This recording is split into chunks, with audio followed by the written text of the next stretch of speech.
Bom, vamos começar, aí o pessoal vai chegando e eu vou adicionando, né? Tivemos outra vez esse problema, né? Espero que nas próximas eu melhore.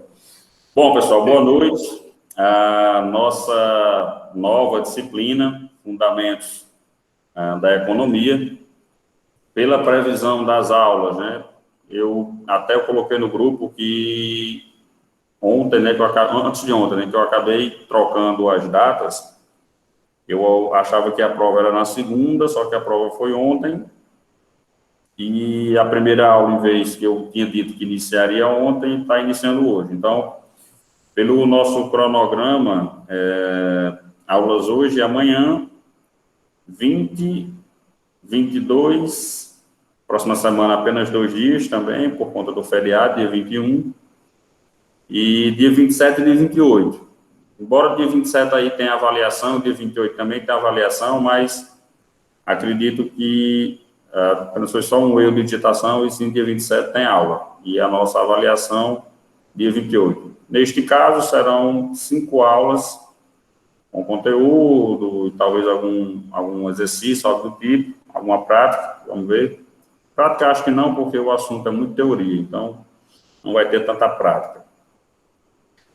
Aproveitando, falando sobre a questão da teoria, e essa disciplina basicamente vai ser ela, eu peço até uma ajuda a vocês, que quando eu estiver aqui falando, perguntem, tentem interagir comigo, porque é uma disciplina um pouquinho chata pelo fato de ser muita teoria, ou basicamente teoria, né? A prática é mais a gente falando, explicando alguma situação ou outra. Então, eu peço a vocês que me ajudem durante as aulas para eu não ficar só falando aqui. Vamos participar, tá bom?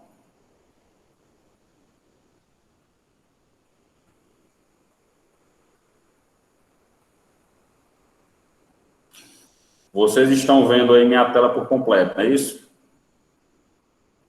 Sim. Beleza. Boa noite, Silmária. Seja bem-vinda. E os demais aparecidos, e os demais que entraram aí por último. Bom, vamos lá.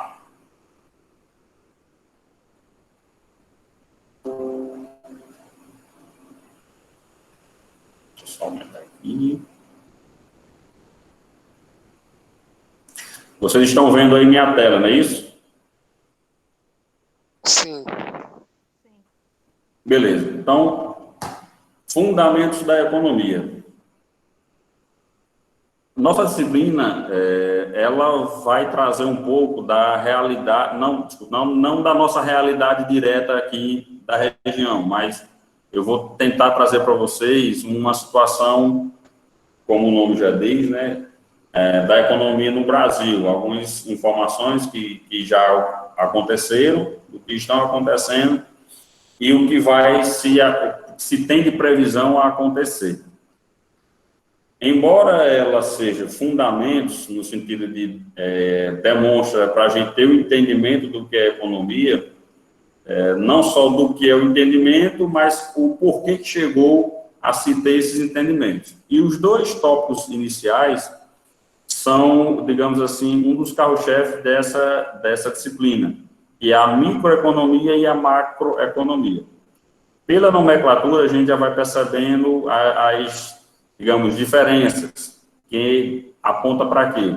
A micro, ela vai se entender e se comportar por algo mais enxuto, mais reduzido, ou seja, um entendimento disso de maneira mais resumida e simples, né? Eu posso até dizer assim, um pouco mais específica de acordo com a atividade ou região. E a macroeconomia, ela já tem um entendimento amplo, mais complexo, não só os entendimentos específicos de cada atividade ou região, mas em que ele influencia no todo. Então, é uma preocupação maior. E, inicialmente, a microeconomia, também conhecida como teoria de preços, analisa a formação de preços no mercado, ou seja, como a empresa e o consumidor interagem, decidem qual o preço e a quantidade de determinado bem ou serviço em mercados específicos. Quando eu coloco dessa maneira, a gente só tem que ter o cuidado de ter um entendimento assim.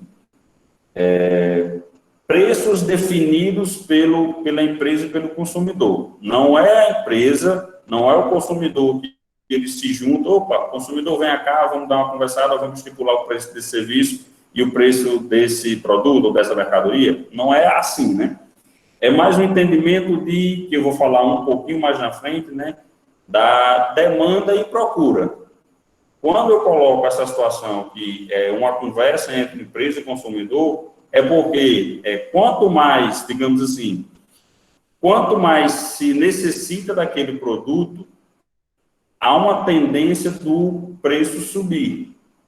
Quanto menos se necessita daquele produto ou serviço, há uma tendência do preço diminuir. Por isso que é uma conversa por, digamos assim, formação de preço entre empresa e consumidor. Por quê? Se eu sou empresa, eu tenho vou falar não de serviço, vou pegar produto. Eu tenho um produto, uma mercadoria, em grande quantidade, vai fazer com que muita gente me procure.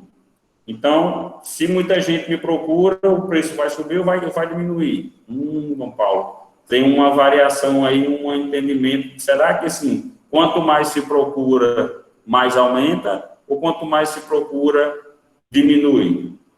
O entendimento é bem interessante. Oi? Do meu ponto de vista, quanto mais se procura, mais caro é. Eu tiro pelo que eu estou passando aqui com tijolo. Opa, boa, boa. Esse aumento aí vem crescendo de que maneira? O que é que... Vou pegar seu exemplo. Tijolo.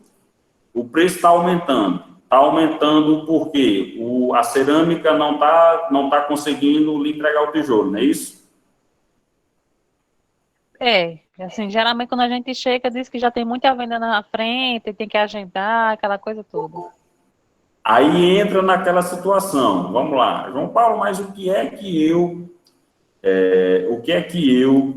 que sou um vendedor desse tijolo, digamos assim, que vende esse material de construção, para a construção, como me influencia? A cerâmica diz que já tem a procura grande, já tem vendas feitas, né? Aí eu vou trazer uma realidade de cerâmica, né? Para quem não me conhece, não é nem para quem não me conhece, não tem tanto um conhecimento mais aprofundado. Minha família tem cerâmica, hoje a gente não trabalha diretamente com ela, mas eu trabalhei basicamente dos meus 15 aos... Deixa eu ver aqui. Dos meus 15 aos 28 anos... Está pensando demais. Estou buscando. Porque já faz uns anos. Dos meus 15 aos meus 28 anos, eu trabalhei 13 anos aí com cerâmica, né? Meu pai ainda tem, mas na época ele tomava de conta e eu ajudava, né? E o problema desse aumento, como foi colocado, da procura do tijolo, aí como não tem, acaba aumentando o preço, é porque não é a cerâmica em si que quer aumentar. Assim, eu vou aumentar porque a procura tá grande. Nesse exemplo de cerâmica, é um negócio interessante porque é influenciado por fatores naturais, que é o quê? Chuva. A maioria das cerâmicas aqui da região, elas não têm uma estrutura para que acelere o processo não só de fabricação, mas principalmente o processo de enxugamento, posso dizer assim, digamos assim, de secar o material para que ele possa ir para o forno ter o trabalho de cozimento. Então, a maioria das cerâmicas não tem, que é chamado de estufa, não tem uma estufa que é para enxugar o material, para que ele fique seco e possa ir para o forno ser queimado, digamos assim. Então, é um fator que influencia justamente nessa formação de preço para esse motivo. Não é diferente porque, deixa eu tentar fazer uma comparação com outros tipos de produtos. Deixa eu ver aqui. Produtos que sejam utilizados ou que sejam consumidos na época de São João. Sei lá, vou pegar o exemplo, alimento, milho, né? Na época de São João, se utiliza muito milho. Para quê? Pamonha, canjica, entre outros, né? Então, nesse período específico, há um aumento por conta da procura ou do aumento do consumo do produto.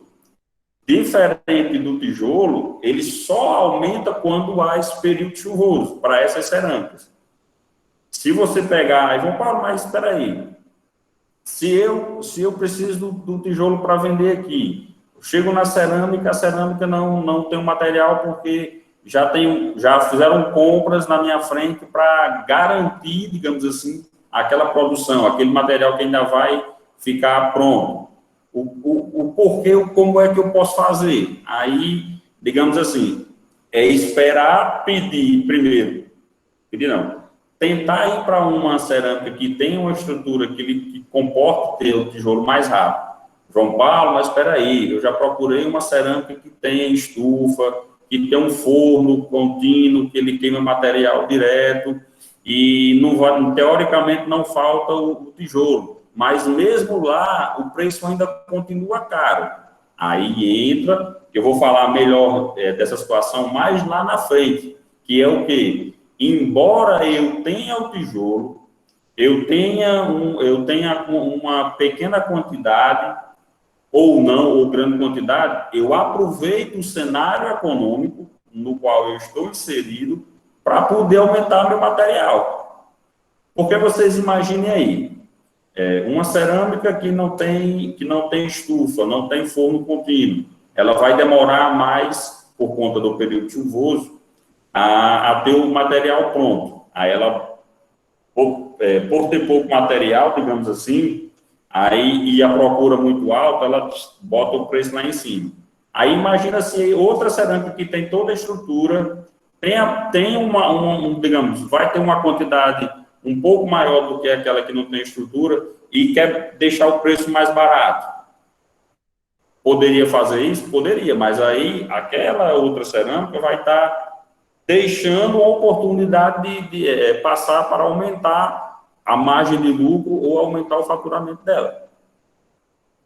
Eu sempre gosto de dizer uma situação sobre a questão de formação de preço, que você, sim, tem que levar em consideração. Mas como falou o preço baixo, professor, ela não teria uma procura ainda maior, não? Boa pergunta. Com o preço baixo, teria uma procura maior? Teria. Mas aí, a análise do mercado que ela vai fazer, qual é? Opa, eu tenho uma quantidade de produtos maior. Vou reduzir o preço para sair mais. Teoricamente, eu vou aumentar digamos assim, meu giro de produto, de saída de produto. Se ela pensar assim e tiver uma quantidade muito grande de produtos disponíveis ou para colocar à disposição, se ela for, digamos assim, calcular essa proporção em grande quantidade, realmente ela vai aumentar o seu faturamento. Mas o que é que ela analisa? Opa, peraí, embora eu tenha toda a situação, mas se eu botar um produto do mesmo preço que aquela outra empresa lá estava colocando, como eu vou ter uma produção maior, eu vou continuar girando mais do que aquela que demora a ter o produto, e por tabela eu vou aumentar muito mais minha margem de lucro. Só voltando com relação à questão da formação do preço que eu estava colocando, é o seguinte, quando você vai formar o preço do seu produto, principalmente, você vai levar em consideração os seus custos e despesas e, digamos assim, a situação econômica da sua atividade no momento. Uma comparação, digamos assim, para sair de cerâmica, e aí vocês vão talvez perceber, principalmente a mulherada, que é uma realidade de produtos que eu percebi que é uma diferença muito grande. O quê? Às vezes você pega um produto, sei lá, uma sandália. Você vê o produto na internet, sei lá, R$50 o produto. Aí digamos que você paga frete aí de R$25, vai ficar R$75 o produto. A mesma sandália você encontra aqui no Comércio Minhaçu, ou na região, custando R$90. Aí você vai dizer assim, eita, João Paulo, é mesmo. O porquê que isso acontece? acontece na questão da formação do preço. Quando esse lojista essa loja foi colocar o preço aqui nesse valor de R$ 90, ela levou em consideração esses preços, colocou o frete em cima e ainda uma margem em cima do que ela já estava ganhando. Aí, opa, quem é que está certo, quem é que está errado? Vou voltar para a fala da amiga sobre o tijolo. Se eu tenho um produto, se eu consigo baixar o preço dele, por tabela, vou baixar a minha margem de lucro. Mas o que eu posso ganhar com isso? Baixei o preço, mas vou aumentar, ou tenho uma tendência a aumentar a rotatividade desse meu produto. Se meu produto, ele custa, sei lá, R$ 100, aí eu baixo e consigo vender, sei lá, 15 produtos por mês, desse preço. Se eu baixar ele de 100 para 80, é uma tendência de que eu aumente a quantidade de produtos vendidos. Eu não trabalho na área, mas já teve pessoas que relataram que acontece muito isso na área de supermercado, né? No setor do supermercado. Uhum.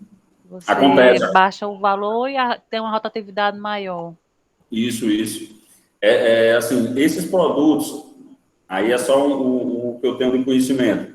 Esses produtos, principalmente calçados, roupas, acessórios, dependendo, lógico, tem que ser feita uma análise de onde a empresa está comprando. Mas, em sua maioria, você consegue ter na faixa de acima de 70%, entre 70% e 80% de lucro em cima do produto vendido. Eu estou falando de lucro, não estou falando de faturamento. É só um detalhezinho para vocês lembrarem que faturamento é tudo que eu vendo e que, digamos assim, que eu arrecado. Lucro é tudo aquilo que é aquele valor que fica após eu tirar meus custos e despesas, entre outros, e ainda tem o lucro. Aí sim, esse valor pode ser considerado como lucro.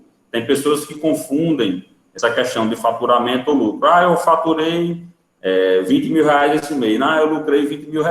Uma empresa lucrar R$20 mil, dependendo da atividade, o faturamento tem que ter sido muito alto. Bom, vamos lá. Falei isso aqui, a questão de mercados. Preocupa-se, a microeconomia preocupa-se com a formação de preços de bens e serviços, por exemplo, soja, automóveis e de fatores de produção, salários, aluguéis e lucros, em mercados específicos. Quando eu falo aqui fatores de produção, aqui os salários, né, quanto mais você trabalha, mais você presta de serviço, você vai gerar salário para quem você gerou esse direito para aquela pessoa, né? Só lembrando o que eu da disciplina anterior, né, de obrigações e direitos. Salários aí vai ser um direito, né, a alguém, ou de alguém, desculpa. Ainda dentro da microeconomia, estuda o funcionamento da oferta e da demanda na formação de preço no mercado. Isto é, o preço obtido pela interação do conjunto de consumidores com o conjunto de empresas que fabricam um dado bem ou serviço. Já falando, como eu disse anteriormente, tudo vai de acordo com, digamos assim, com a necessidade do mercado. Se a empresa ela tem um produto e o mercado necessita daquele produto e, principalmente, ela não tem concorrência, digamos assim, há a tendência do produto subir. Isso aí sem sombra de dúvida, inevitável de acontecer. O que geralmente a gente consegue ver, aí vamos tentar trazer a realidade daqui da região, é que as lojas, elas, digamos, se espelham em preços, né, desses produtos, que é para não ficar fora do, digamos assim, do mercado. O problema é qual? É que quando essas empresas, elas se assemelham preços desses produtos, elas às vezes não fazem uma avaliação de custo e despesa. Como assim, João Paulo? Vou tentar aqui comparar para vocês. Determinada A vende mochila. Empresa A vende mochila preta. A empresa B entra no mercado também para vender aquela mochila preta, que vai mudar, às vezes é só a fabricação, mas tem a mesma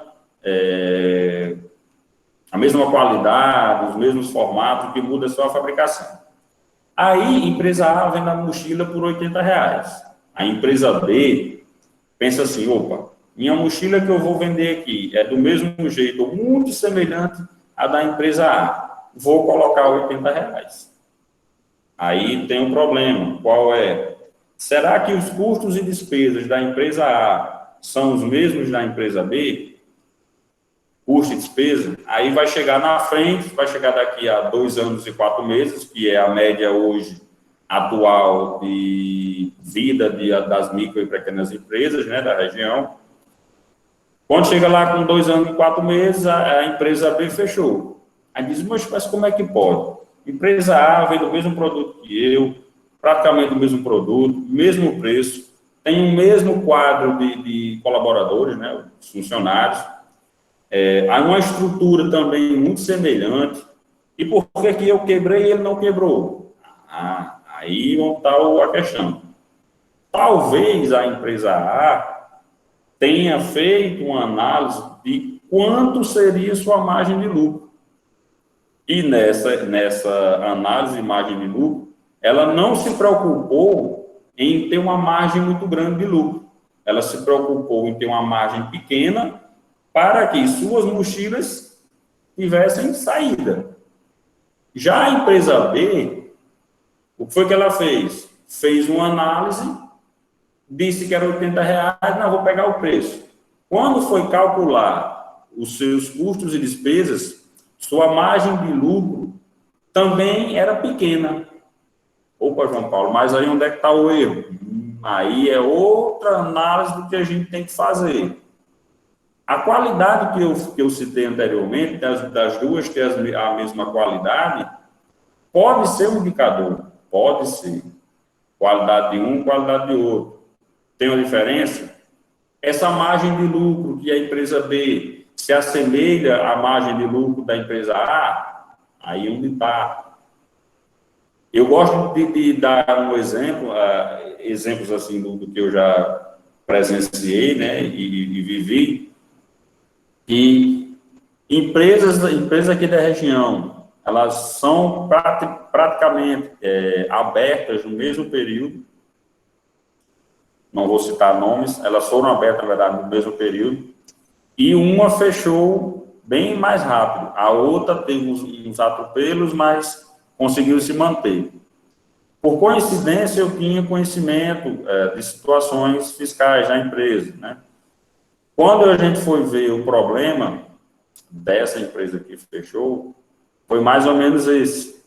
O cálculo de custo e despesa era, para aquela empresa, muito alto comparado com o custo de despesa da empresa que ficou aberta. Que é uma análise que tem que se fazer assim. Minha empresa fatura R$50 mil por mês. Só que ela tem de custo e despesa em torno aí de R$45 mil. Teoricamente, sobraria 5 mil. Vamos ficar com essa teoria, 5 mil de sobra. A empresa B tem um faturamento de R$80 mil. Eita, João Paulo. Essa empresa B, teoricamente, vai se dar bem. Mas só que os custos e despesas dela são quanto? R$78 mil. Sobra apenas 2 mil. Há uma tendência de que, embora a empresa A fature menos, mas os custos e despesas dela, digamos, o percentual comparado com o faturamento, permite a ela ainda fazer investimento. Já a empresa B, faturando mais, só que com seus custos e despesas lá em cima, sua sobra, ou pode-se entender como lucro, é muito pouco para investir na empresa. Então, E essa situação aí, voltando para a realidade do assunto, é onde a microeconomia se preocupa com aquele tipo de serviço, com aquele tipo de atividade específica, para entender e demonstrar como está a economia naquele exato momento, diferente da macro, que a gente vai falar mais na frente. Os agentes da demanda. Os consumidores são aqueles que se dirigem ao mercado, com o intuito de adquirir um conjunto de bens ou serviços, que eles maximizem sua função, utilidade, digamos assim. Opa, também.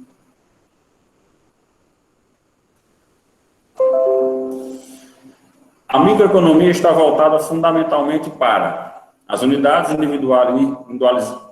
individualizáveis da economia, como consumidor e empresa, considerados isoladamente ou em agrupamentos homogêneos. Então, ela vai olhar para as atividades que trabalham com, digamos assim, supermercados. Quem são os supermercados? Quais são eles? Quem são os consumidores deles? Vamos analisar como está a situação desses supermercados, como está o volume consumido, digamos assim. Aí, tudo são variações de você entender, de ter um entendimento específico. Teoricamente, digamos assim, supermercados têm um movimento maior entre final e início do mês. Por quê? Porque é quando as pessoas recebem suas remunerações. Digamos, um período de acontecimento. Então, geralmente a gente recebe salários, faz retiradas prolabórias, ou seja, no final para início de mês. Por consequência, a gente vai ter essas receitas e vamos para o supermercado fazer compra. As análises específicas dessa microeconomia vai ser basicamente mais nesse período, para saber nesses períodos se eles estão tendo ou não variações, positivas ou negativas. Um detalhe com relação aos períodos, né?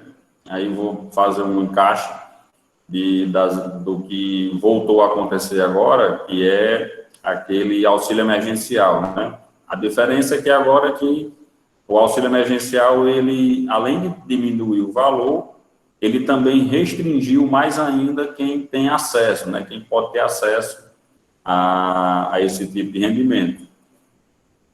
O auxílio emergencial, até ele iniciar, digamos assim, ou até o seu início, o ano passado,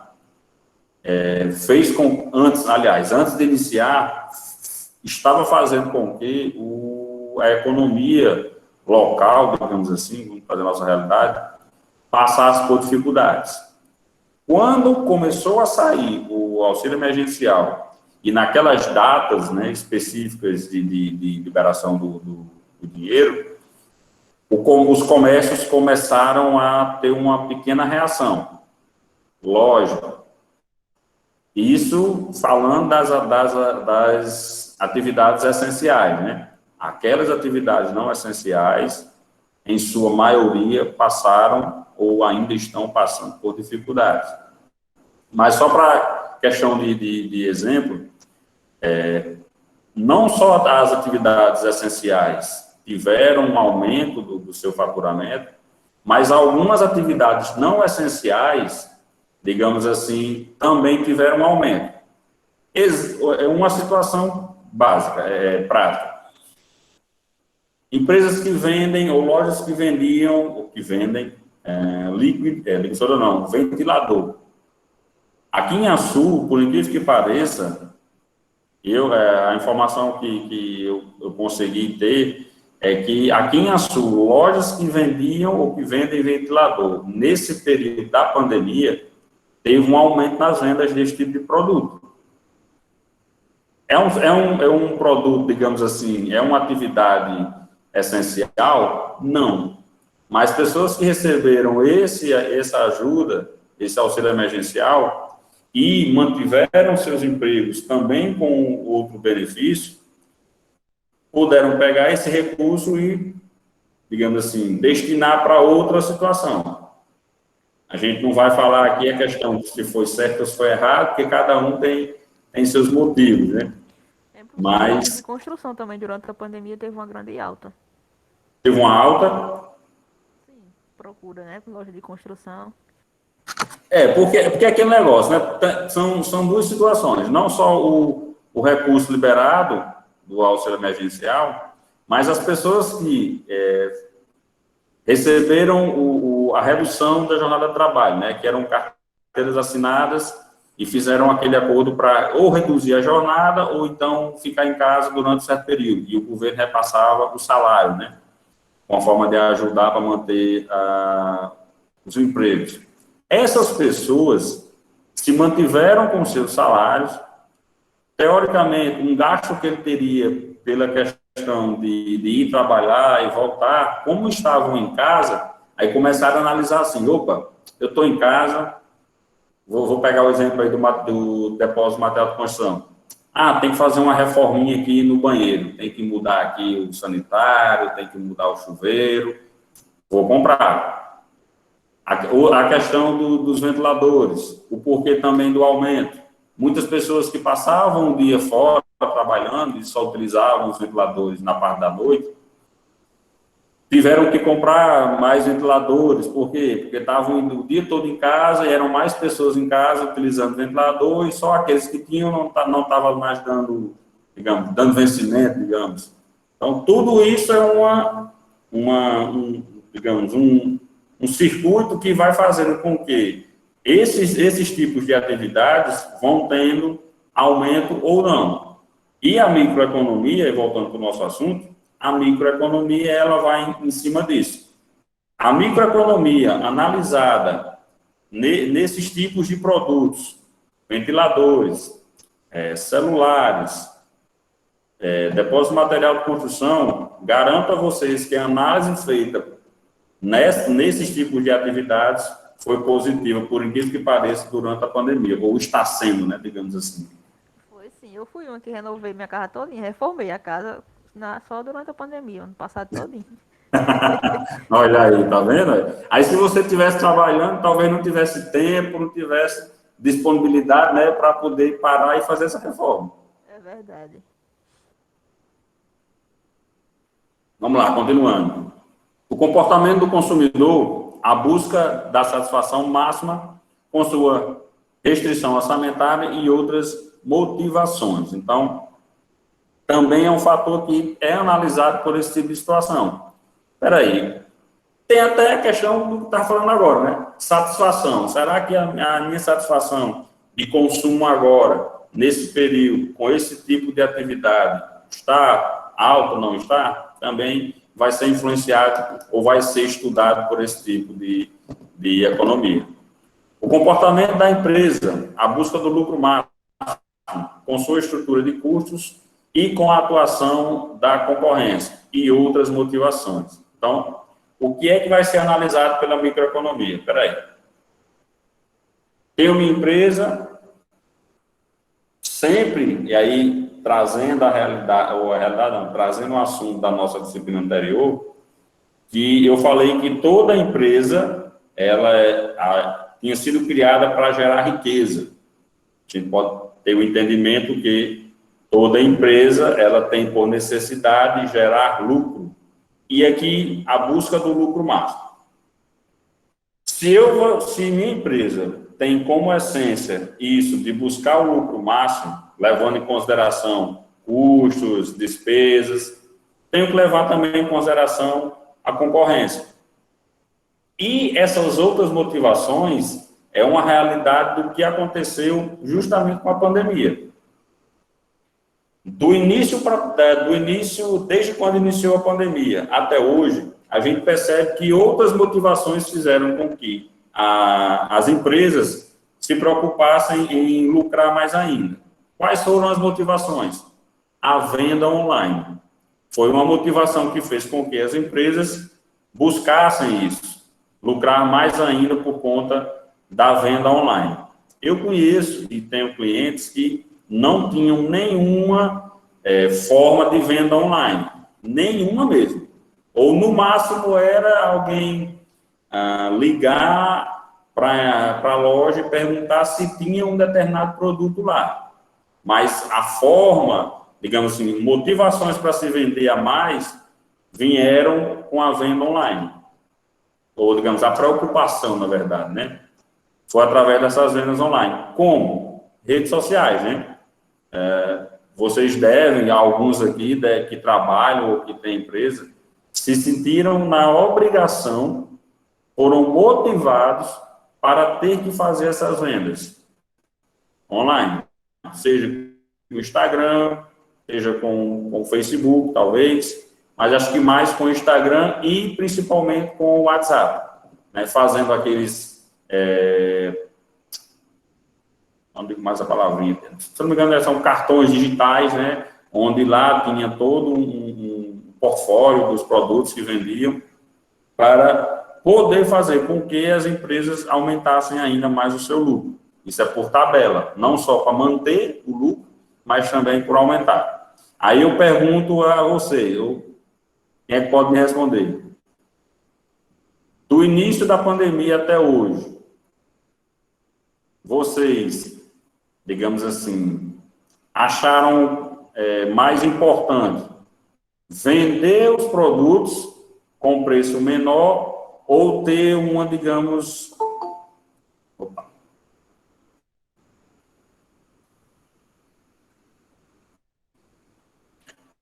Vender esse produto foi mais satisfatório. Vender esse produto durante a pandemia e manter, digamos assim, o lucro da empresa, ou também conseguir alcançar mais ainda clientes. Quem é que pode me responder o que aconteceu ou o que seria melhor para a empresa? Alguém? Creio que o alcance de clientes. Alcance de clientes, né? Como eu falei que tem um cliente, eu tenho clientes, né, que eu faço a contabilidade, que não tinha nenhum tipo de venda online. Hoje, tem um percentual muito grande, digamos assim, a cada R$ 5.000 vendido, em torno de R$ 1.500 a R$ 2.000 são vendas online. E isso é uma tendência a crescer. Até porque nós consumidores, né, vamos esquecer o lojista, o prestador de serviço. Nós, consumidores, estamos mais exigentes e querendo mais comodidade para comprar. Hoje em dia, vou falar por mim, eu só saio em loja se realmente eu não encontrar na internet. E se eu tiver o conhecimento de que naquela loja tem o produto que eu quero e no preço que eu acho acessível, não só para mim, ou que o mercado coloca que eu possa comprar. Também faço isso, professor. E isso são situações que vai mudando de um para outro, vai aumentando de outras formas, não só a compra online, as formas de pagamento, né? E aí é outra forma, aí falando a questão de pagamento, né? Veio aí o Pix, né? Que é mais uma forma de pagamento, que veio também para agilizar os processos, né? Na questão de compra e venda. A questão, voltando aqui para esse comportamento da empresa, a concorrência. Concorrência é sempre bom, não só para lojista, mas principalmente para o cliente. Por quê? João Paulo, mas por que concorrência é bom para o lojista? Porque o lojista ele vai ficar na obrigação, primeiro, de fazer uma análise, ou refazer análise dos seus custos e despesas. Ele vai se preocupar em fazer um diferencial para o seu cliente, e isso vai fazer com que ele mude algo com relação ao seu concorrente, por tabela melhora, né? Para melhorar a empresa. E para o cliente, a questão de preço. Embora a questão de preço hoje também tem a ver com a nossa preocupação como cliente. João Paulo, é bom comprar mais barato? Mas acredito que nós, consumidores, estamos mais preocupados hoje também, não é mais preocupados, mas estamos também preocupados com a qualidade. Não adianta só ter um preço baixo se a qualidade não for boa. Aí a gente vai fazer a chamada pesquisa, né? Tem lojista que não gosta muito não, né? Mas você passa lá e diz, rapaz, eu vim comprar um ventilador. Aí, cadê o ventilador? Tá aqui. Quanto é? X. Não quero não. Por que não?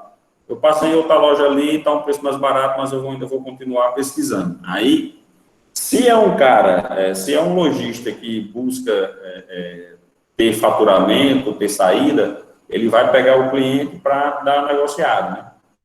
Tem lojistas aí que coloca logo como fosse quase que um cartaz na empresa. Baixamos o preço não, compre aqui, como é assim, venha comprar na nossa loja. Se o concorrente for mais caro, a gente baixa o preço. Um negocinho assim. Por que será? É influência da concorrência. Outra situação, os mecanismos do funcionamento do mercado, oferta e procura. Então, quando a gente fala a questão dessa preocupação da microeconomia, de como funciona essa oferta e procura, que a gente já falou, seja quanto maior, aí tem aquele negócio, o que é que vem primeiro? Oferta ou procura? Ou a ordem dos fatores não alteram o resultado, digamos assim. Dependendo do produto ou serviço, um vem primeiro que o outro. Exemplo, vamos tentar comparar, vamos tentar exemplificar. Período de chuva, né? Em Guaraçu não esteja chovendo, né? Porque ô cidadezinha ruim de chuva. Período de chuva. Quanto mais aumenta, ou digamos assim, ter repetição de chuva, há uma tendência de você comprar alguns tipos de produto. Então, quanto maior aumentar as chuvas ou as repetições de chuva, um exemplo de produto que pode ser procurado, guarda-chuva. Então, quanto maior chuva, mais vai aumentar a procura do guarda-chuva. Não quer dizer que a oferta seja maior, neste caso, né? Vou pegar o exemplo do tijolo. Será que quanto maior a oferta, maior a procura? Pode ser para o tijolo? Para hoje, talvez. Não sei. Aí respondam quem trabalha com essa área. A procura está maior para o tijolo ou a oferta está maior por tijolo? Pela necessidade aí, eu acho que a procura está maior, né? A oferta está pequena, né? Deixa eu ver outro exemplo. Vou tentar trazer outro exemplo, né? Tijolo, maior procura, menor oferta. O que é que está ofertando mais hoje em dia?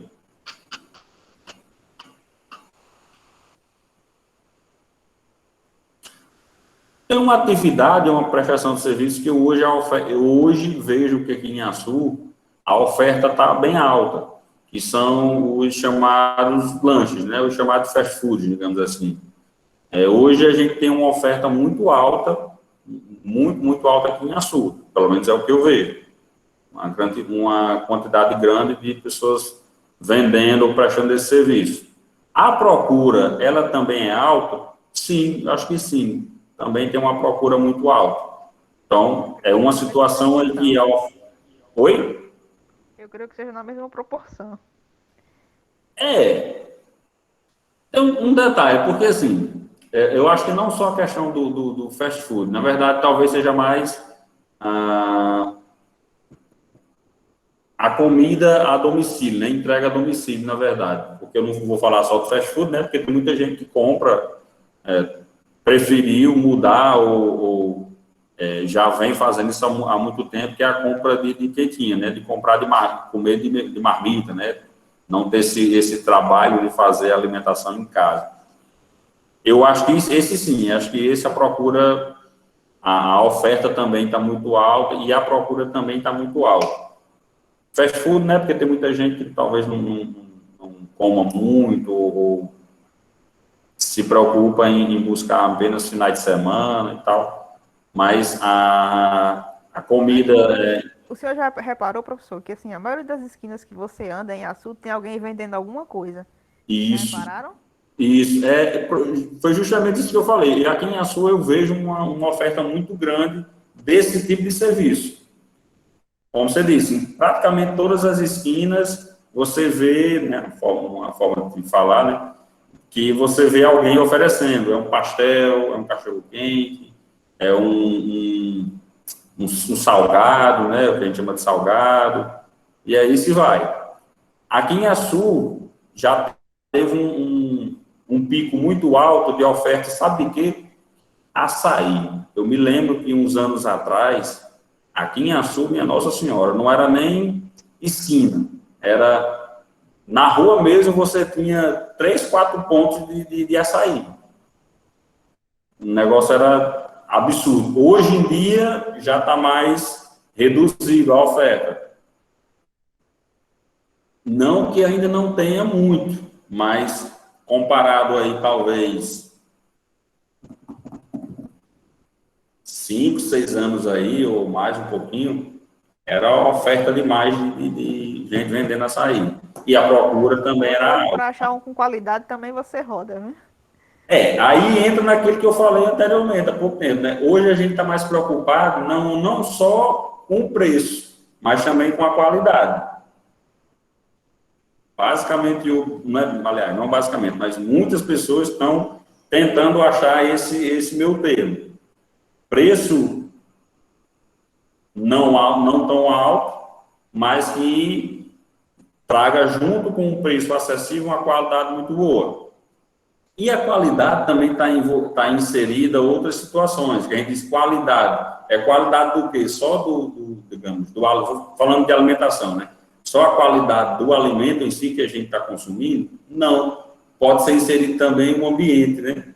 Às vezes você vai comprar um determinado produto, um alimento, eles se assemelham na qualidade, mas aí você vai em um determinado canto, o preço lá é um pouquinho mais alto do que outro. Por quê? Porque lá, às vezes, tem um ambiente melhor, tem uma climatização, né? Embora a gente não possa hoje estar ficando em ambientes climatizados, né? Por conta da pandemia e tal, mas a gente sempre procura também esses tipos de ambientes. Outra situação que se preocupa a microeconomia, imperfeições e funções do mercado na utilização eficaz de recursos escassos da sociedade e na geração de produtos destinados à satisfação e necessidades ilimitáveis. Ela vai se preocupar, digamos assim, a analisar aquele produto que ele está sendo entregue, ou serviço que ele está sendo entregue, se ele é, de fato, digamos, satisfatório no sentido de não só preço, mas também de qualidade, e se é algo que seja, digamos assim, seguinte, que não tenha escassez, né, na verdade, assim, não se tenha escassez daquele tipo de produto ou serviço. E quando aqui, imperfeições e funções, né? A questão o que é que está imperfeito e a função desse produto ou serviço, ele está satisfazendo de quem está consumindo. Basicamente isso. Sei lá, eu vou comprar um cachorro-quente em X lanchonete. Chego lá, o produto é bom, é mais ou menos. O preço é bom, é mais ou menos. Mas você está ficando satisfeito com isso? Se, digamos assim, faz com que você não vou dizer nem que você não exija, mas que você não tenha a necessidade de exigir mais.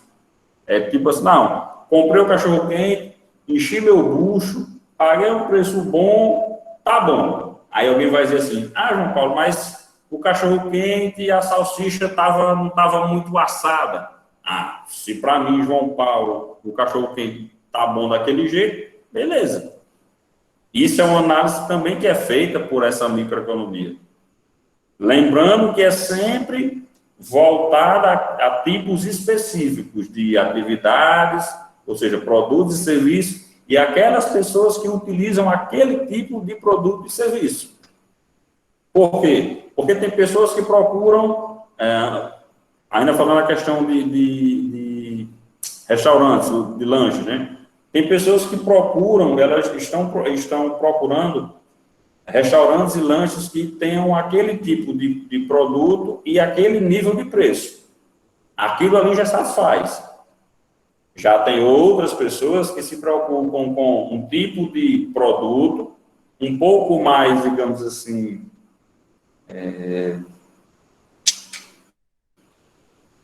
tem um pouco mais de requinte, digamos, que também tem a qualidade melhor, mas que talvez não se preocupem muito com o preço. Embora o produto seja um pouquinho mais caro, ele se satisfaz porque a qualidade do produto para ele já tá bom. E o preço, digamos, não foge muito da sua realidade. Depende muito a quem se destina esse tipo de produto ou serviço.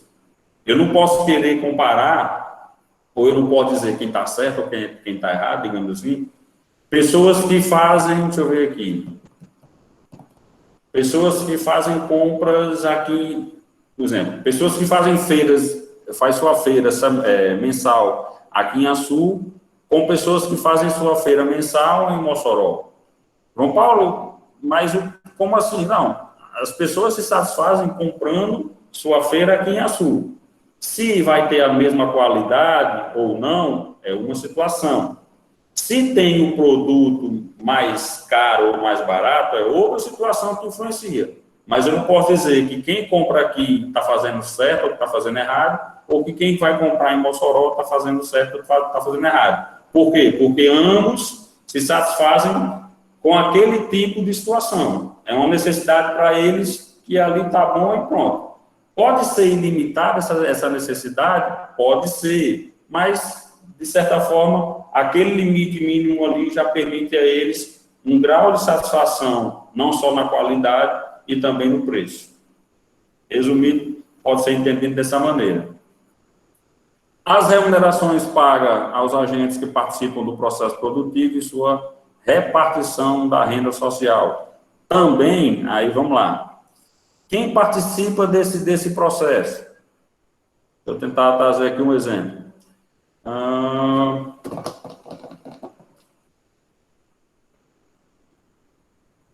Pessoas, pronto, eu sou uma pessoa que pago meus tributos municipais.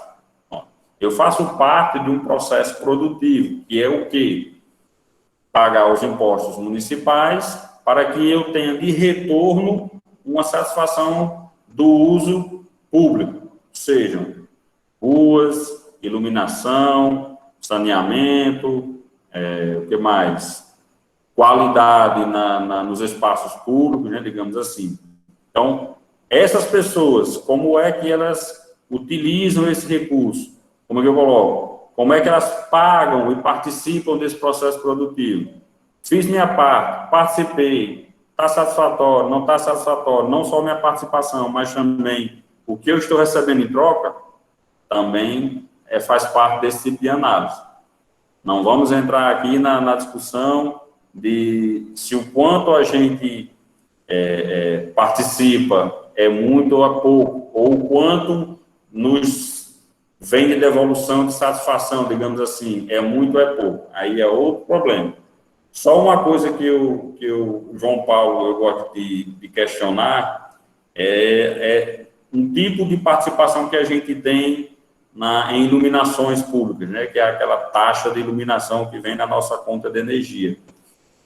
Isso é uma coisa que eu ainda me questiono, faço questão, na verdade, de ter com relação ao retorno disso.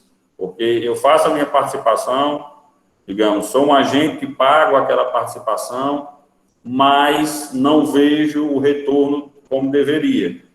Ou seja, as ruas iluminadas. A rua que eu moro aqui tem 2 postes apagados. Eu vou reclamar com quem? Então, é uns exemplos, né? Eu falo isso, né, gente? Não estou generalizando. Né?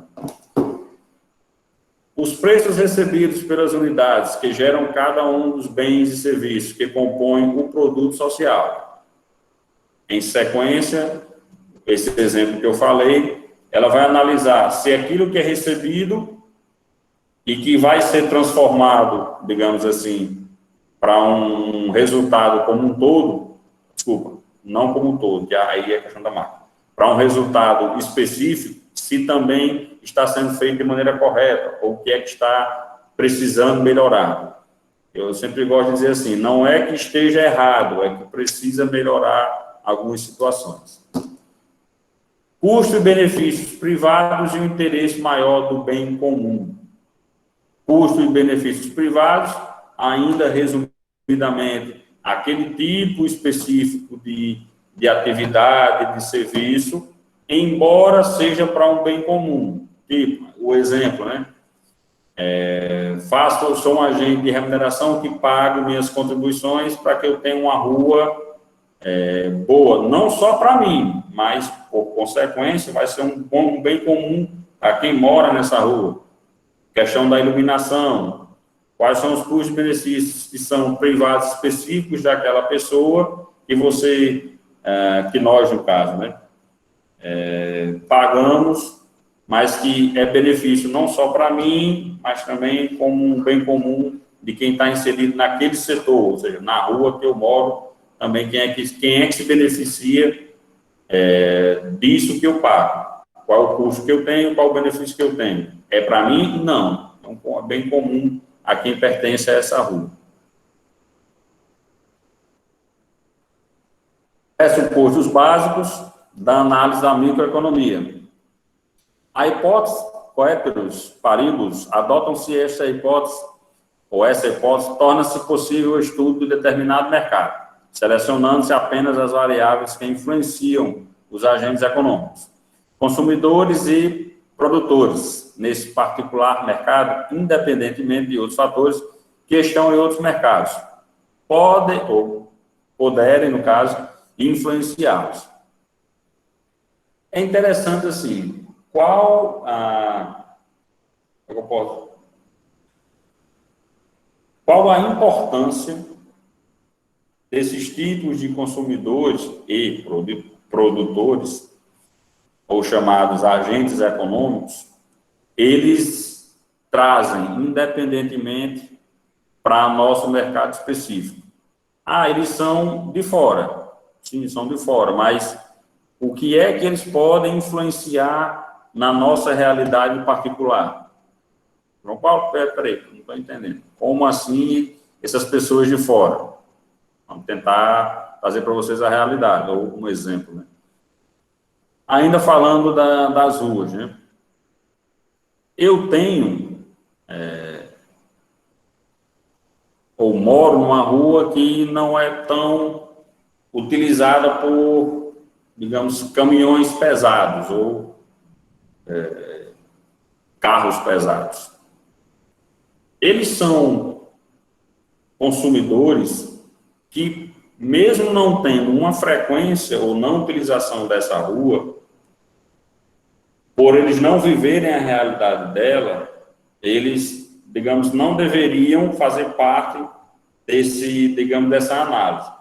Mas, embora eles não fazendo parte dessa análise, na hora que eles começarem a frequentar essa rua, que não tem, digamos, não tem tanta utilidade para eles, ou seja, eles não moram aqui, só utilizam a rua de passagem, eles vão influenciar na qualidade, sei lá, do calçamento.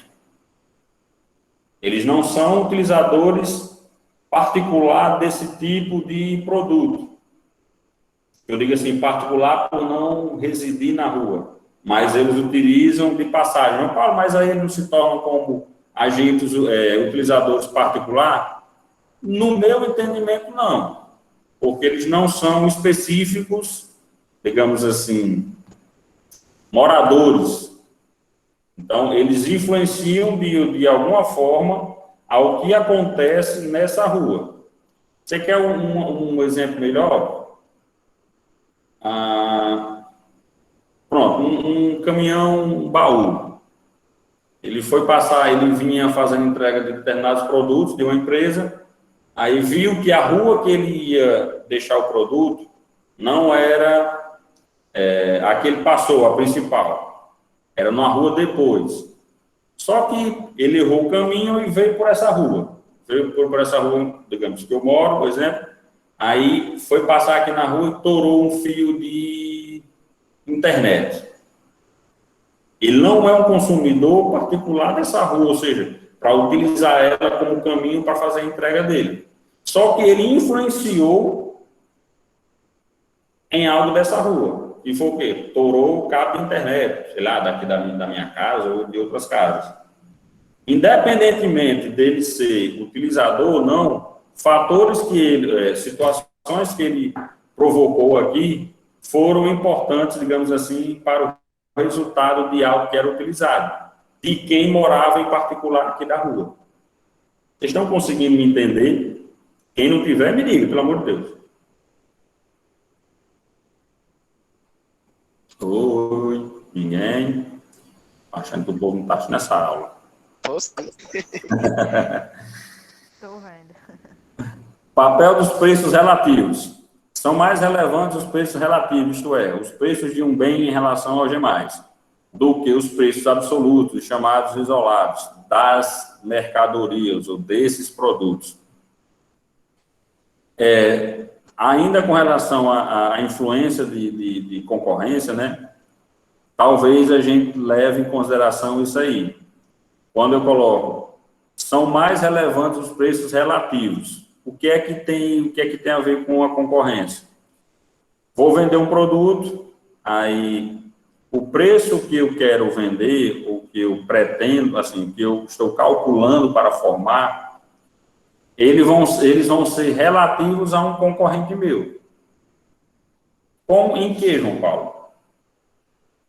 Digamos, no desconto, na venda a prazo, não sei. Mas quando eu vou formar um preço, e esses são, digamos assim, influenciados por preços relativos a uma situação da minha empresa, também é uma análise feita pela microeconomia. A questão desse, quando eu falo assim, do que os preços absolutos, ou chamados preços isolados. Porque, trazendo para uma realidade, a questão principalmente das redes sociais ou das vendas online, pode ser influenciado por isso aí, ou vai ter esse tipo de influência.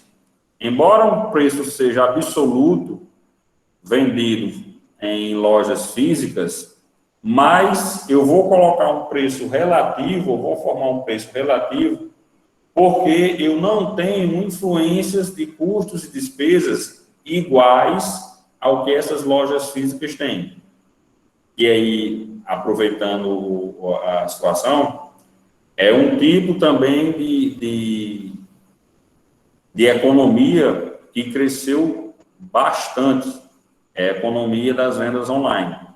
Eu conheço lojas que praticamente fecharam, ou na verdade fecharam, durante a pandemia, foram para as vendas online, e embora as atividades tenham sido liberadas, elas preferiram continuar com as vendas online. Por quê? Redução de custo e despesa. É bem simples. Exemplo, quem vende roupa, elas preferiram fazer aquelas demonstrações de roupa, de tamanhos, nos seus encartes online, do que ter um prédio físico. Por quê? Porque no prédio físico, além de ele ter que pagar, às vezes, aluguel, água, energia, ainda tinha um funcionário para oferecer ou demonstrar aquele produto. Talvez aí alguém já tenha passado por uma situação, foi comprar uma roupa online, uma loja aí online, e antes as roupas, elas só vinham com os tamanhos, ou 1, 2, 3, 4, 5, ou PMG, XG, XGG. Hoje, uma maioria não estão vindo apenas com essa descrição de tamanhos.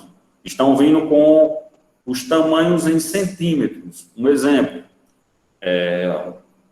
essa camisa polo, ela é tamanho, sei lá, tamanho M, mas tem, sei lá, 70 centímetros de comprimento com 50 centímetros de largura. Então, é uma forma também de fazer com que não tenha a necessidade de você ter a loja física. Mas espera aí, eu não vou comprar uma roupa pela internet se eu não souber a qualidade do tecido, do material. Como é que eu faço? Então, eu não vou comprar em loja online, vou continuar comprando em loja física. Só que aí, digamos, uma defesa dessas lojas online é que, em sua maioria, elas dão um prazo de troca ou de devolução. É o quê? Você vai comprar o produto, ela vai chegar para você esse produto, e você vai observar, não só com relação aos tamanhos, né, mas também a qualidade do material, para saber se você vai ficar com ele ou não. Vocês já viram esse tipo de produto que agora estão vindo com os centímetros que cada roupa, o tipo de peça de roupa, ela pode alcançar, ou que tamanho tem? Já vi sim. Já vi sim. Isso quando eu compro internacional, nos sites internacionais. As roupas internacionais, em sua maioria, acho que já são assim. E aí, só um parênteses, uma abertura nessa questão de comprar roupas, né, pela internet. Eu já comprei... Noção, né? Oi? É para a pessoa ter uma noção, já se cabe na pessoa e tal. Isso porque assim, você já vai ter a noção... como eu ia dizer, vou falar por mim. Eu já comprei, e quando eu vi lá a metragem, digamos assim, né, o tamanho dos centímetros, aí eu peguei uma régua, aí fui ver se dava certo para mim. Vai que eu comprar, chegasse, ficasse pequeno ou grande demais, ficar muito folgado. Então, eu medi aqui, para isso aqui dá certo. E assim, eu acho que muita gente faz, né? Outro exemplo, por exemplo, desse papel dos preços relativos, se o preço do Guaraná cai 10% e o da soda igualmente cai 10%, nada deve acontecer com a demanda, ou seja, a procura dos dois bens, supondo que as demais variáveis permaneceram constantes. A procura é interessante, né? Guaraná e soda. Eu podia ter colocado outro exemplo, né? Coca-Cola e Fanta, né? Eu sei que tem gente que gosta de Fanta, mas Coca-Cola eu gosto de dizer que é o veneno, né? Quando você pega uma variação de preço que cai, no caso aí, vou pegar o exemplo, Coca-Cola caiu 10%, a Fanta vai cair 10%, teoricamente, aí pegando essas comparações de qualidade não, de gosto do produto, se você pegar uma Coca-Cola e ela diminui 10%, ou ela aumenta 10%, você não está nem louco de aumentar o preço da Fanta, porque você vai fazer com que, se os dois aumentarem de produto, quem gosta da Coca-Cola vai querer continuar comprando a Coca-Cola. Agora, se você aumenta o preço da Coca-Cola e mantém o preço da Fanta, por exemplo, há uma possibilidade do aumento, ou seja, da demanda, a procura da Fanta, né, subir. Há uma possibilidade. É aquela análise, espera aí, estou tomando refrigerante, sei que Coca-Cola é muito bom, mas está muito mais caro, aumentou Talvez, muito. né? Como é? Uma estratégia, talvez, da empresa. Pode ser. Então, tem essas análises também. E não é porque aumentou ou diminuiu o percentual, no caso, o preço de um produto, que o outro, se também diminuiu ou aumentou, vai ter influência na procura para mais ou a procura para menos. Isso aí tem variações, né? São variações que vão acontecer. E vai depender... E esse exemplo que eu coloquei aí, né, porque é de refrigerantes. Mas se você pega outro tipo de produto, talvez sim essa influência seja bem maior. Mas professor, Foi ótimo para entender, viu? Porque essa influência da Coca-Cola aí realmente pode estar caro quanto for. Minha mãe mesmo. Eu trouxe Tem, já começa. tem isso. Só um parênteses com relação a essa situação. Assim, eu gosto muito de Coca-Cola, né? Acho que muita gente gosta, quem toma, né? Mas, ultimamente, vou fazer propaganda. Não vou ganhar nada com esse refrigerante, mas vou fazer propaganda. Vocês já tomaram a cajuína? Meu pai. Sim, muito bom. Ela é bem geladinha, é bom demais. Lógico, não vou dizer que se compara à Coca-Cola, mas quando você chega num canto, aí você vê, chega lá e pergunta, quanto é a Coca-Cola 2 litros? Aí diz, R$12. Aí quanto é a Coca-Cola? Quanto é a cajuína de 2 litros? Aí está R$8. Me dê a cajuína. Aí você leva. Agora sim, quanto é a Coca-Cola 2 litros? R$10. Quanto é a cajuína de 2 litros? R$9. Não, e a Coca-Cola. É verdade. Agora só preste geladinho, porque se não tiver, Aí é a questão da qualidade, né? A gente analisa o preço e vai analisar a qualidade. Peraí, vai dar tempo de gelar, vai dar tempo de botar um gelinho para ficar bem geladinho e tomar bolo. Essas situações. Mas Coca-Cola é Coca-Cola. Vamos lá. Objetivos da empresa, né? Ainda dentro dessa microeconomia. A análise tradicional supõe o princípio da racionalidade, segundo o qual o empresário sempre busca maximizar ou fazer a maximização do lucro total, otimizando a utilização dos recursos de que se dispõe, ou que dispõe, né? Como eu já venho falando ainda da outra disciplina, né, toda empresa ela se preocupa em gerar riqueza, em gerar lucro para ela e, por tabela, resultados positivos para os seus sócios ou gestores. E isso sempre é levado em consideração os recursos a qual ela tem disponível.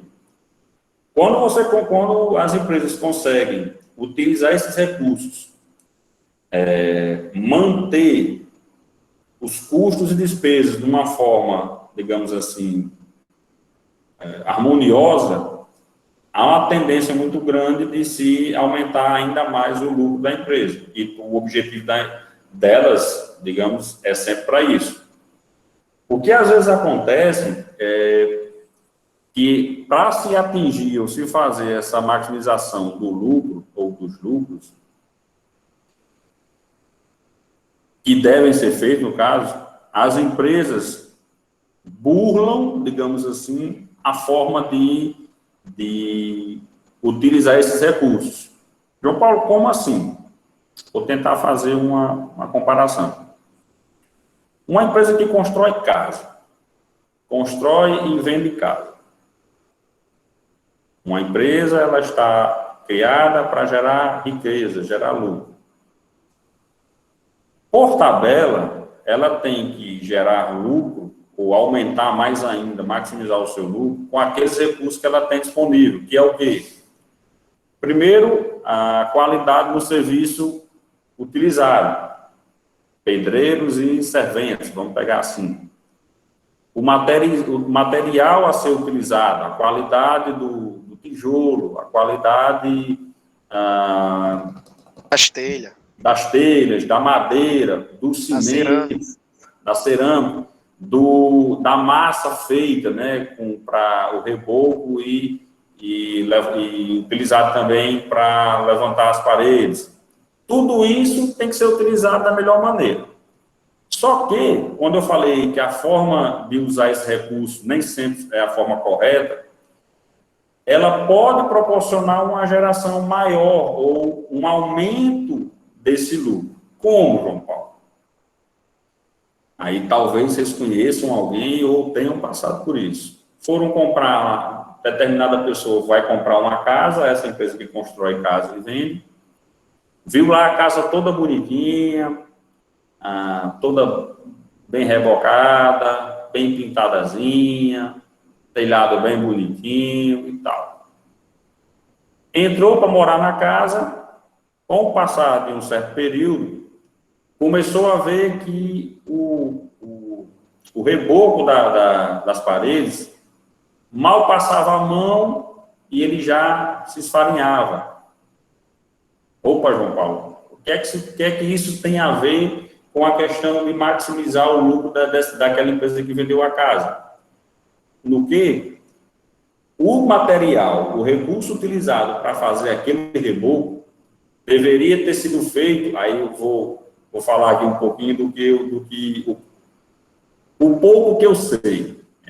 Você vai fazer um reboco, uma massa para parede, você coloca, se não me engano, 5 carros de areia e um saco de cimento, algo assim, se não me engano. Aí, a empresa, para maximizar o lucro dela, como foi que ela utilizou aquele recurso que ela tem disponível?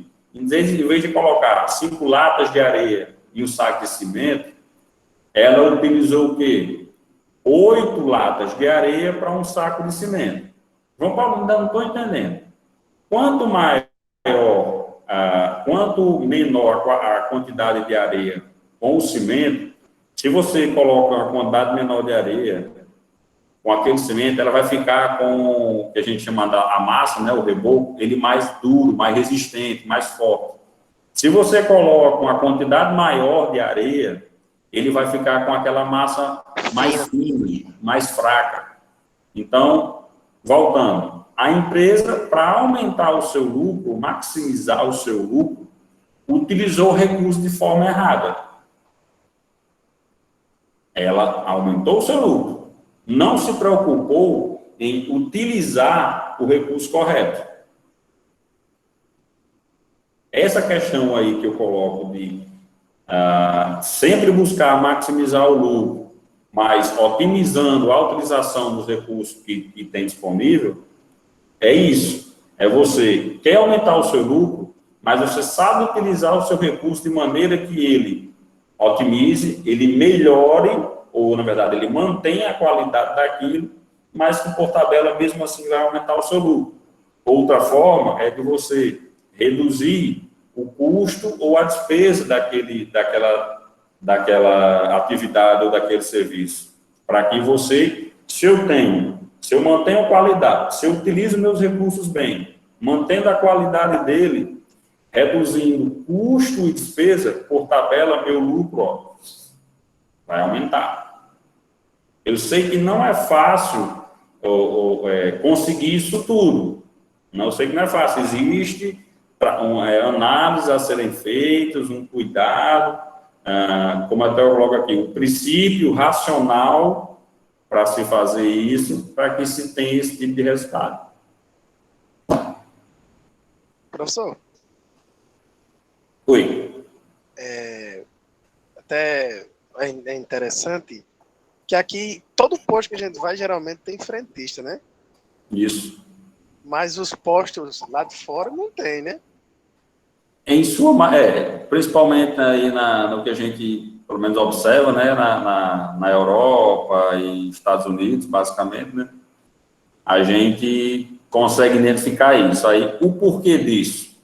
Eu ia perguntar se isso já era uma maneira de otimizar. Correto. Já é um exemplo de você otimizar, de você aumentar o seu lucro. Por quê? Vamos fazer a comparação. Um posto de combustível vende, aqui no Brasil, ele vende, sei lá, por dia, não por mês, ele vende 100 mil litros de combustível, exemplo. O mesmo posto, um posto com 3 frentistas, uma pessoa responsável pelo caixa, e entre outros. Mas vamos pegar só com esses 4 funcionários. Ele vai ter um custo de despesa de salários e encargos sociais daqueles 4 funcionários.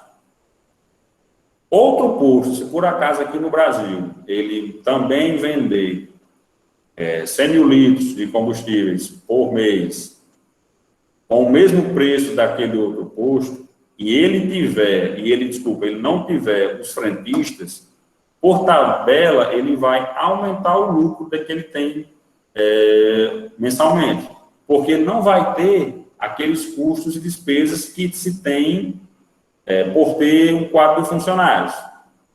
Aí, João Paulo, mas o porquê aqui no Brasil não se tem impostos assim, como a gente comentou, na Europa ou nos Estados Unidos e tal? Aí é um entendimento que a gente tem que ter muito mais amplo. Isso. Eu já ia dizer, essa prática talvez não funcionasse aqui. Com certeza. Eu vi um vídeo essa brasileiro, eu semana. diria que não. Rapaz, Olha só, eu vi um vídeo essa semana, talvez o vídeo seja antigo, é num posto, eu também não sei qual é o estado, qual é a cidade, e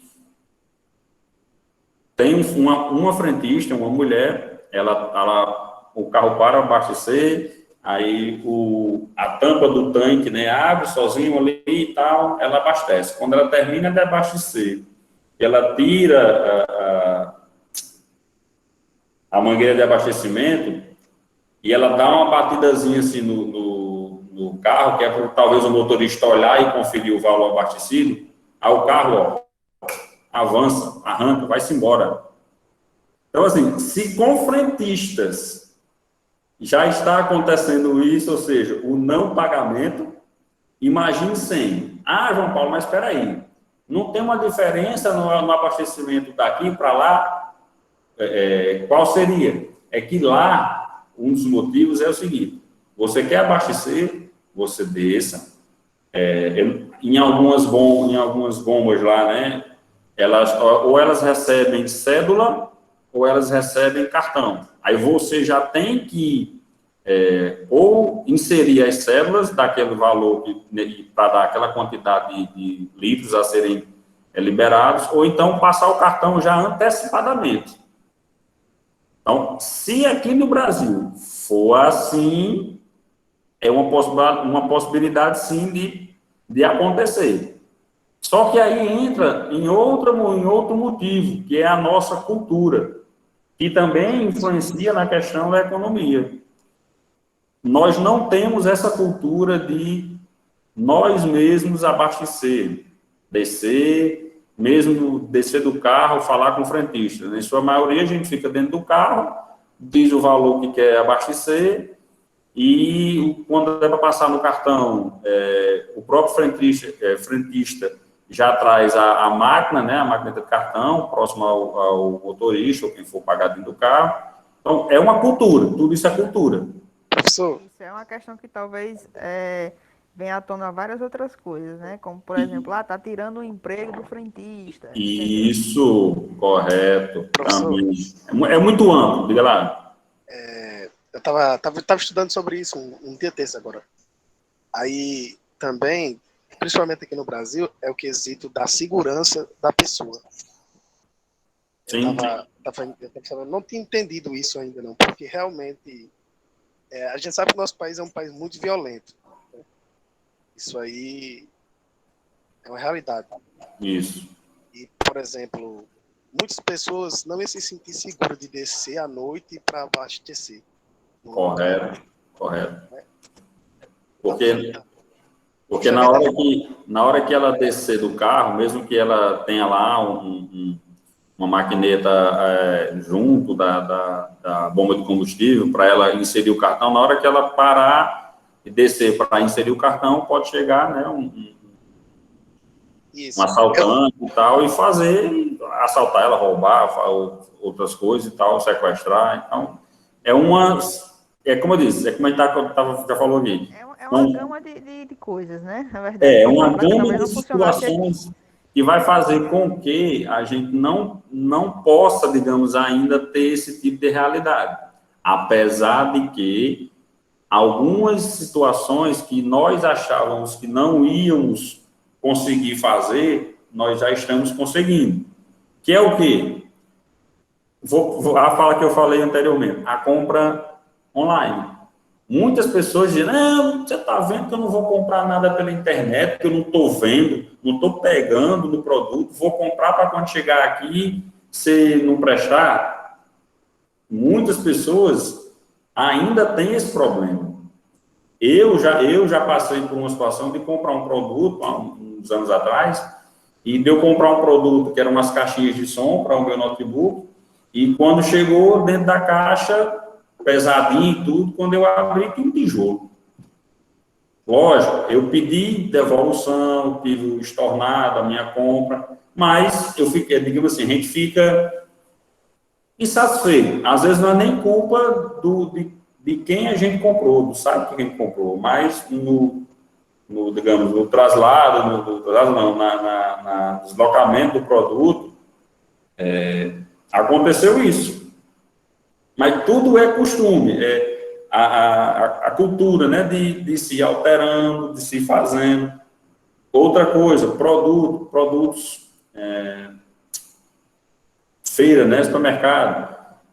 Já tem sistemas, supermercados que você faz a compra todinha por um aplicativo ou por um site, já até passa o cartão e o supermercado vem deixar na sua residência o produto, ou os produtos, aquela feira que você fez. Eu estava me perguntando essa semana se essa prática de fazer mercado no aplicativo funcionaria aqui na cidade de Açu. E a boa pergunta é, será? Porque a gente tem o costume de ir, né, no sábado para a feira, entendeu? No domingo. Aí talvez, não sei se caberia essa prática aqui em Açu. Talvez os produtos assim mais perecíveis, né, como frutas, verduras, carnes, né, talvez ainda houvesse a cultura de ter que ir olhar e comprar.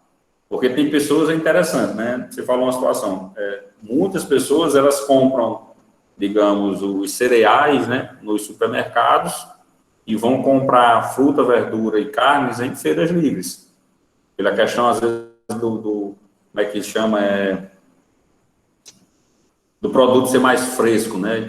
Que assim, de você comprar você for comprar uma carne no supermercado, aquela carne, pessoal, estou dizendo que não que é bom e ruim, não, só estou dando um exemplo. E acontece, Me lembrei assim, de você comprar uma carne no supermercado, aquela carne ela não foi compra naquele dia, ela foi comprar uma semana atrás, ela estava lá no frigorífico da carne, lá guardado e tal. Não estou dizendo que isso é bom, é ruim, é certo ou errado, mas tem pessoas que se preocupam, não, eu quero comprar uma carne mais fresca, uma carne que foi, sei lá, um animal que foi abatido um dia anterior, uma fruta, uma verdura que foi colhida no início da semana. São várias situações, né, que também é cada um cultural também, né? É uma questão cultural também, né? Que você vai no sábado, você vai para a feira, vai socializar, né? Com as pessoas. E pelo aplicativo não existe essa socialização. Não existe. Apesar de que, embora a gente queira esse tipo de socialização para esse tipo de atividade que a gente vai executar, outras formas de socialização a gente não faz e utiliza o celular. Só para a gente terminar aqui, para a gente voltar. É verdade. Só para a gente dar um exemplo aqui. Quem aqui, vamos ser sinceros, não precisam responder. Quem aqui já esteve em um local e conversou com uma pessoa, a pessoa do seu lado, e conversou pelo WhatsApp, e não conversaram falando um com o outro? Acho que já, não já? Eu já. É uma forma de socializar e a gente não se preocupa. Eu diria que é uma contradição. Tem só a última aqui. Eu já vi isso em redes sociais, o pessoal postando um videozinho ou foto da seguinte maneira.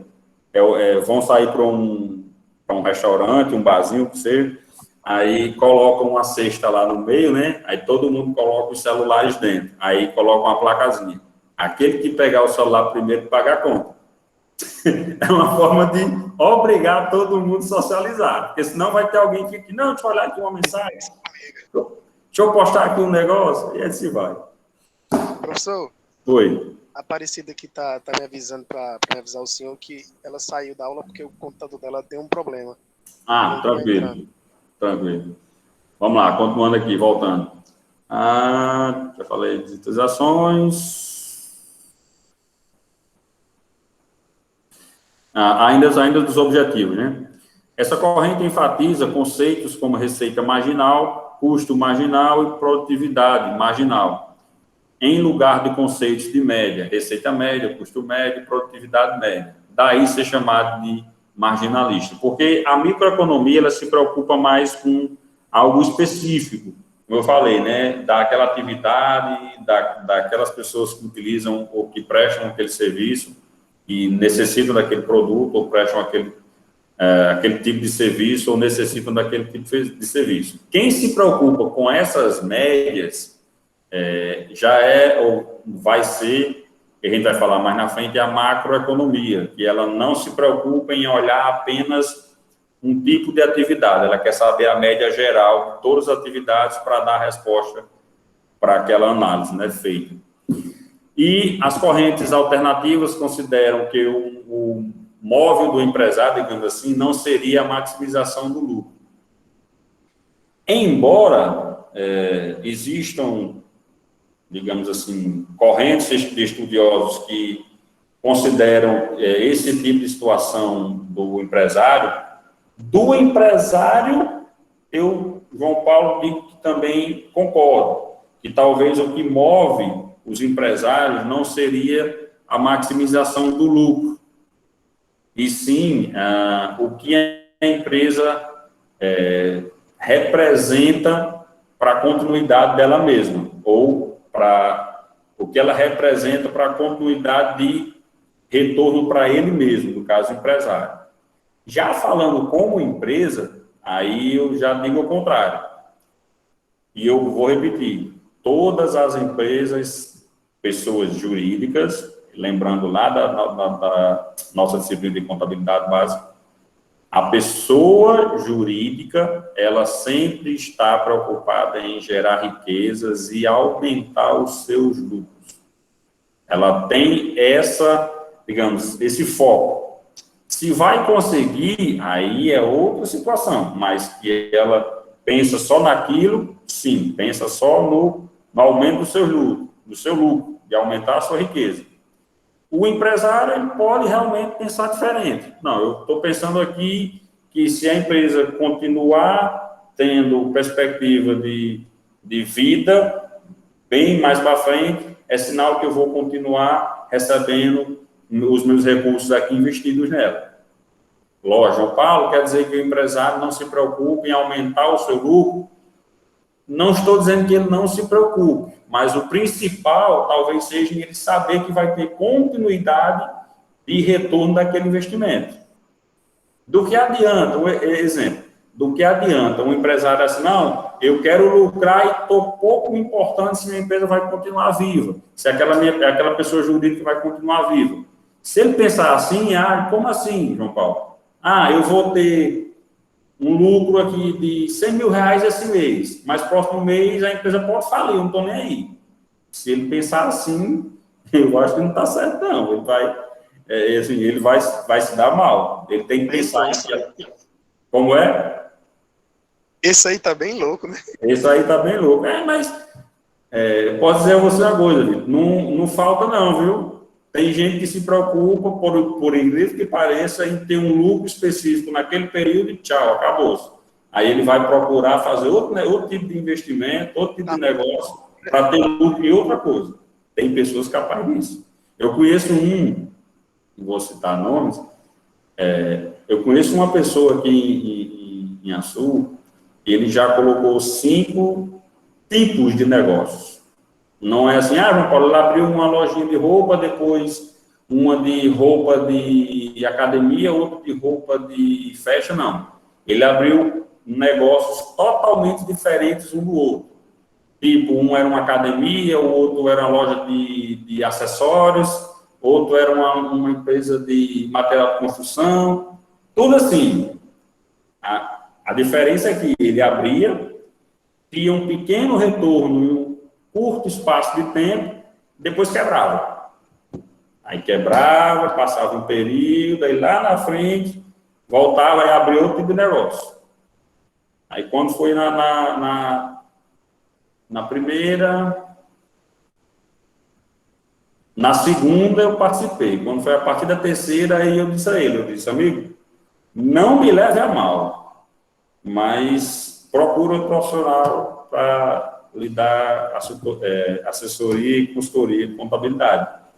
Porque Eu não quero ficar prestando serviço, embora ele tenha me repassado meus honorários, mas eu não quero ficar prestando serviço para que sempre tenha essa mudança. Aí eu vou falar, eu, João Paulo, né? Eu gosto de dar minha assessoria, minha consultoria naquela empresa para que ela vá gerando riqueza, vá aumentando seus lucros e vá tendo principalmente continuidade, né? Porque se ela tiver continuidade, eu vou continuar prestando meu serviço e vou continuar recebendo meus honorários. Deixa eu ver o que mais. Bom, aqui quando a gente olha de fora, né, professor, a gente fala assim, nada dá certo com essa pessoa.